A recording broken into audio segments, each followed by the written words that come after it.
Hello hi friends, எல்லோரும் நல்லா இருக்கீங்களா? நாளை வணக்கம். இன்றைக்கி நான் என்ன சொல்ல போகிறேன்னா இன்றைக்கி சொல்கிறதுனா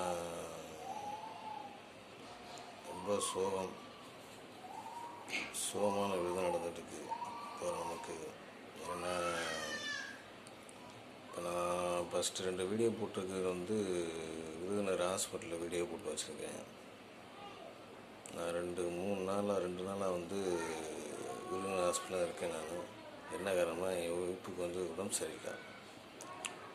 அவங்களுக்கு எமர்ஜென்சியாக ஒரு ஆப்ரேஷன் பண்ண வேண்டியிருந்துச்சு. ஆப்ரேஷன் பண்ணி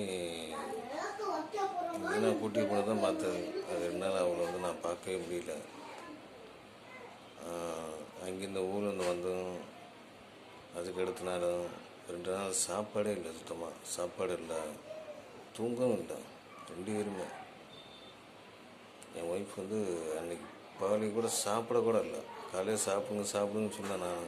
நான் வேணாம் அடம் பிடிச்சிட்டு பட்னியாகவே இருந்துட்டாப்புல. அவங்கள நான் பார்க்கணும் எனக்கு ஆசை. பார்த்தா நான் என்ன அறியாமலே எனக்கு அழுகை வந்துடும். ஏன்னா நேற்றுனா முடியல, என்னால் முடியல. என்ன முடியலன்னா என்னால் எந்த ஒரு மைண்டு வேலை செய்யல. எனக்கு அன்னைக்கு ஃபுல்லாகவே என்னோடய மைண்டெல்லாம் என் வைப்பை மற்றேன். எப்படின்னா எந்த மாதிரி சீசன் ஆகும், என்ன ஆகும், ஏதாகும், என்ன நடக்க போகுதுங்கிற ஒரு பயத்தோடையே வாழ்ந்துருந்தேன்.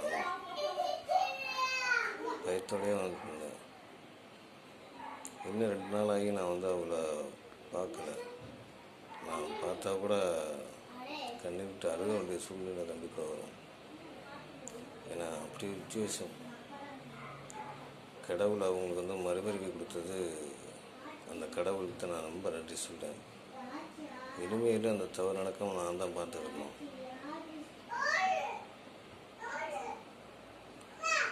என்ன சொல்கிறேன்னு தெரியல.